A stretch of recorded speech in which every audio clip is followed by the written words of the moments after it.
The Middle East is often considered the foundation of civilizations. Here, humans entered a new level of development and created nations that would influence the whole known world. Assyria, the first true empire, became most powerful in the 7th century BCE, stretching from the borders of modern Iran to the river of Nile. And so it is Assyria that in 722 BCE conquered northern Israel, burned the cities in Canaan, and deported the 10 tribes of Israel throughout its empire. The glory of Assyria did not last long, however, because an ancient civilization was quickly gaining power and making sure that it will become the next powerhouse in the region.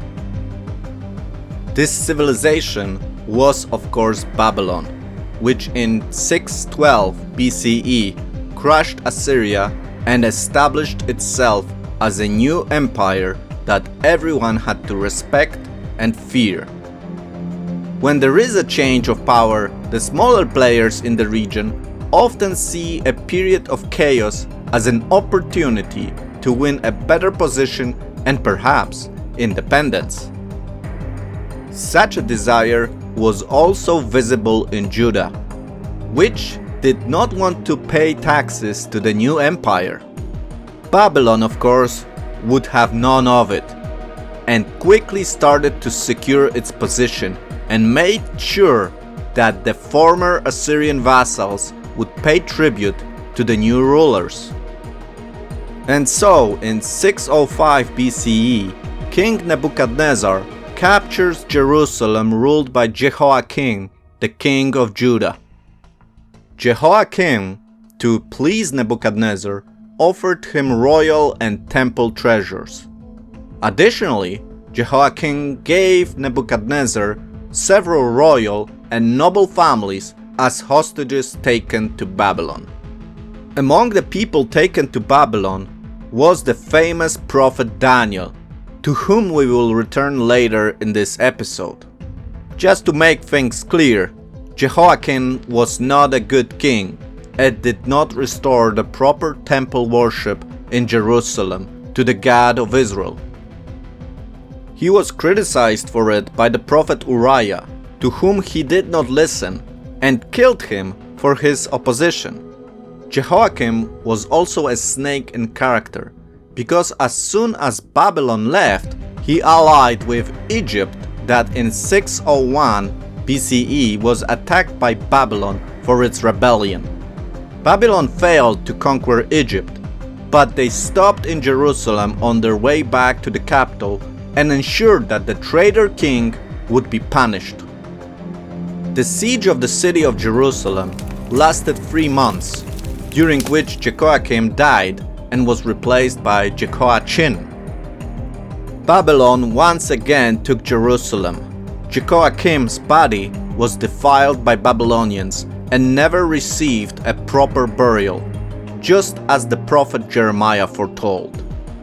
As to Jehoiachin, he was taken captive to Babylon, and Babylon established Zedekiah as a puppet king in 597 BCE. Zedekiah, as an advisor, had the prophet Jeremiah, and did not listen to him, of course, and followed the worship of false gods. So once again, Jerusalem had an evil king ruling the nation. Zedekiah, instead of trusting the Lord, led the kingdom of Judah to an alliance with Egypt against Babylon. Once again, this was not well received by Babylon. This time, Babylon was so angry that King Nebuchadnezzar ordered the total destruction of Jerusalem and a final third deportation of the Jewish people from the land of Israel in 586 BCE. This is an introduction to today's episode on the history of Jerusalem. In our last episode, we discussed the invisible battle between the kingdom of God and the kingdom of evil that brought us to this place. In today's episode, we will answer the question from a biblical perspective why Israel was in exile for precisely 70 years. And so, I invite you to the next episode on the history of Jerusalem. At the same time, do not forget to subscribe to this channel to receive notifications about the next episodes on YouTube. So let's begin!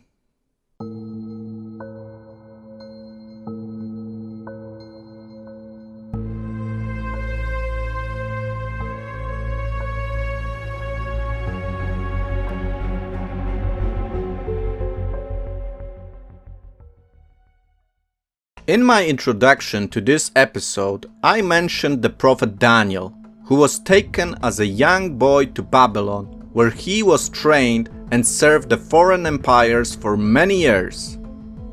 Daniel became a great prophet through which God spoke many messages regarding Israel's future. Another prophet that needs to be mentioned as we discuss the 70 years of Israel's captivity is Jeremiah. When we synchronize the message provided by both prophets, an exciting picture of future events starts to come together. In chapters 25 and 29 of Jeremiah, we read about the specific prophecy regarding the length of the captivity in Babylon. Supplementary, the prophecies in Daniel regarding the 70 weeks provide the reader much additional information about God's eternal plan. To comprehend why Israel was exiled from the land for 70 years, we must go back to the Mosaic covenant, where God gave Israel specific instructions and promises that He will fulfill if they behave correctly. Additionally to the promises, God gave Israel special warnings of what will happen if they fail to follow His commandments. The key to understand why Israel was deported for 70 years is God's instructions regarding the Sabbath rest. The obligations to rest is first mentioned in the 10th Commandments. But the true understanding of the length of Israel's captivity comes from Leviticus 25, 26, and 2 Chronicles chapter 36. God gave Israel exact instructions on how they should treat the land that He is giving them. According to the third book of Moses, chapter 25, Israel was to farm the land for 6 years and provide a year-long rest for the land on the 7th year. This special year would be called the year of Shabbat. During the 6 years of work in the land, God obligated Himself to provide so much food that Israel would not have to work on the Sabbath year and could rest. The consequence of disobeying this command was severe.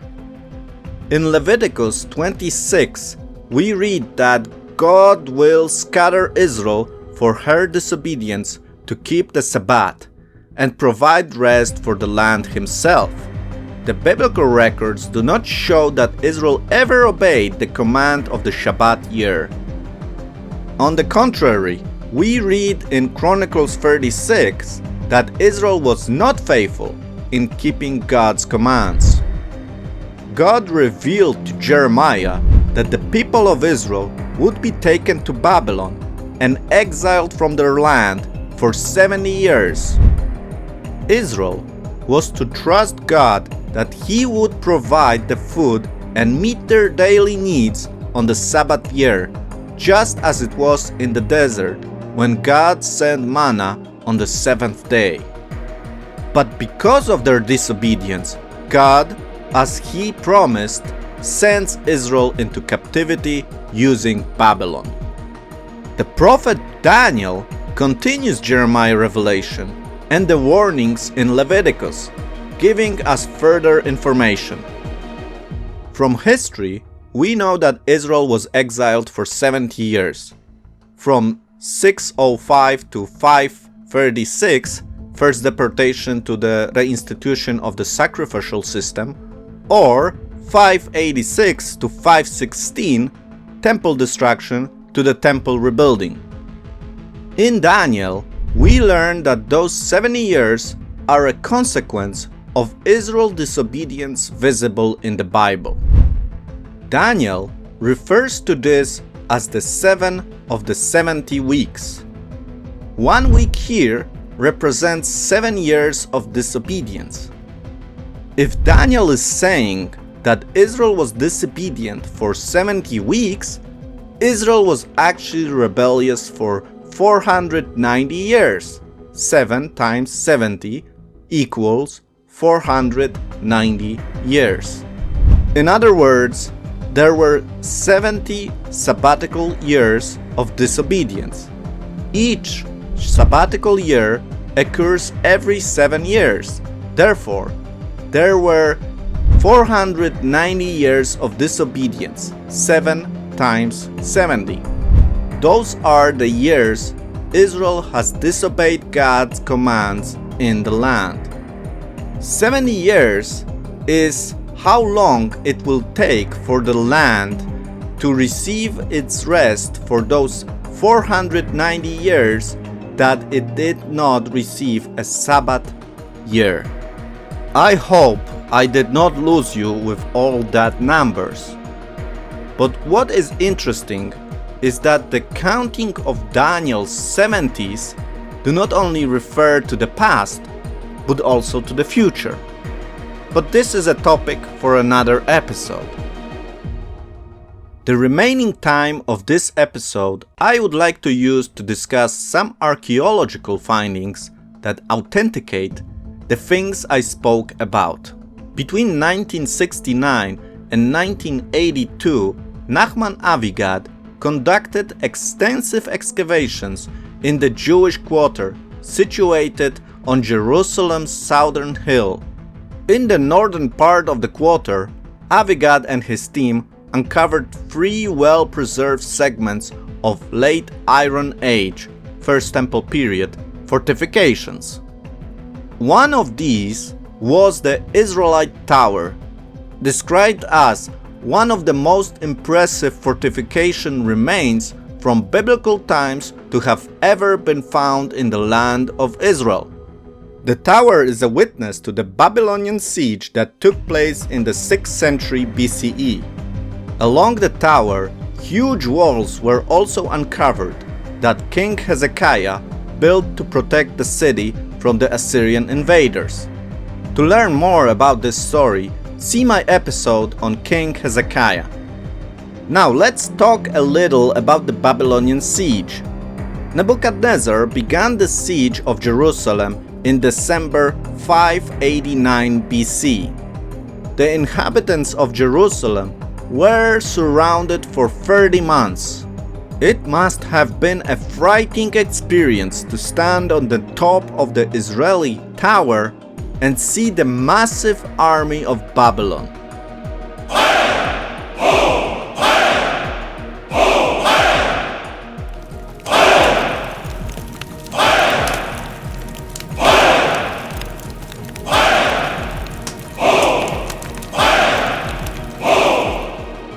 To prevent any escapes from the city, the Babylon army builds a barrier filled with soldiers who have an order to kill anyone who attempts to escape. The Bible describes the city as enduring horrible deprivations. If you want to read about it, read 2 Kings chapter 25 and Lamentations chapter 4. After completion of the 11th year of Zedekiah's reign, Jeremiah 1:3, Nebuchadnezzar broke through Jerusalem walls, conquering the city.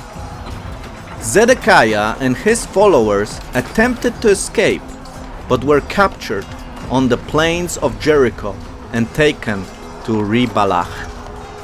There, after seeing his sons killed, Zedekiah was blinded, bound, and taken captive to Babylon, while he remained a prisoner until his death.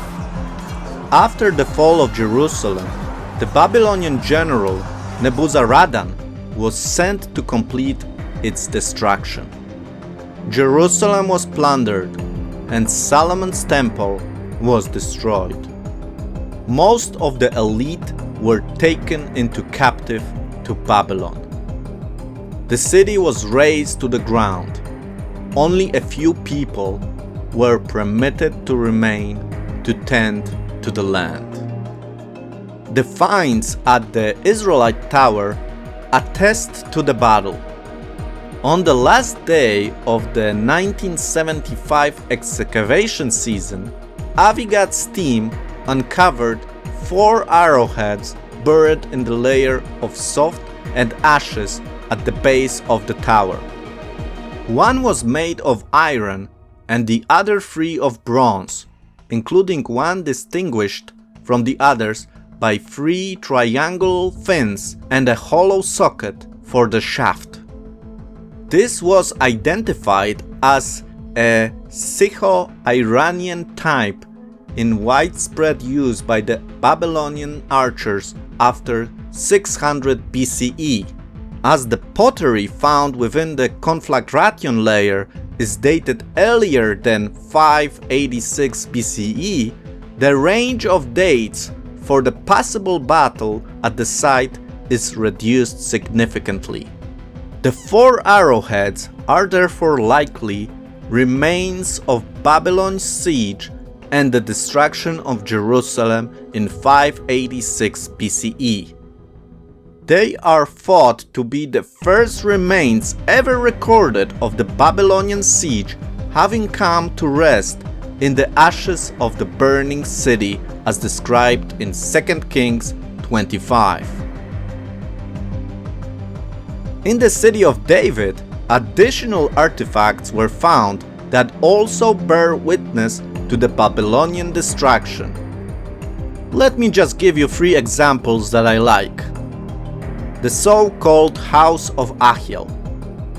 In this house, 2 ostraca were found bearing the name of Achiel. For this reason, the house has been called the House of Achiel. This is a typical Israelite house.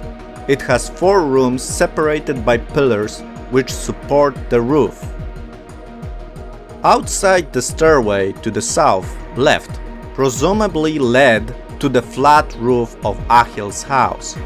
The eastern side of Achiel's house was poorly preserved, but the western side was well preserved because it is close to the slope.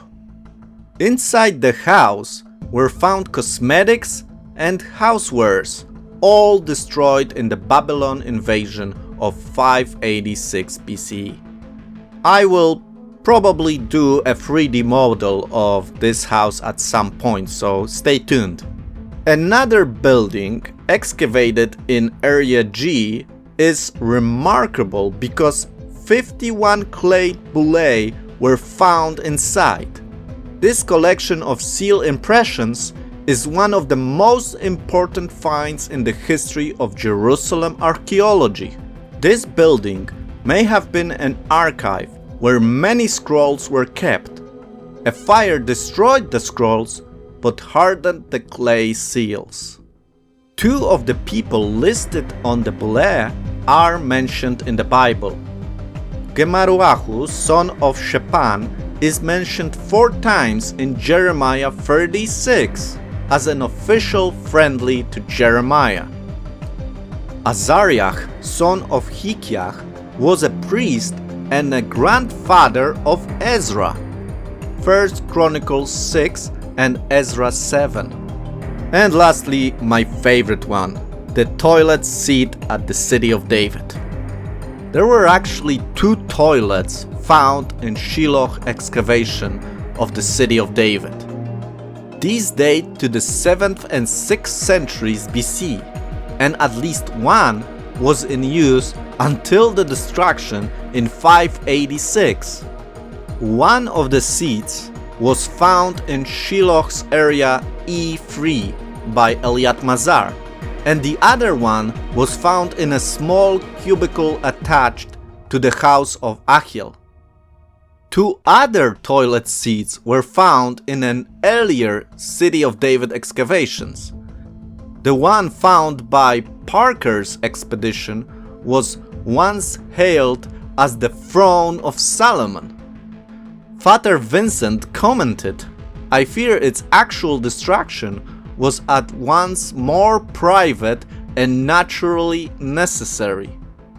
The second was found by Keon, only a few yards from Area G.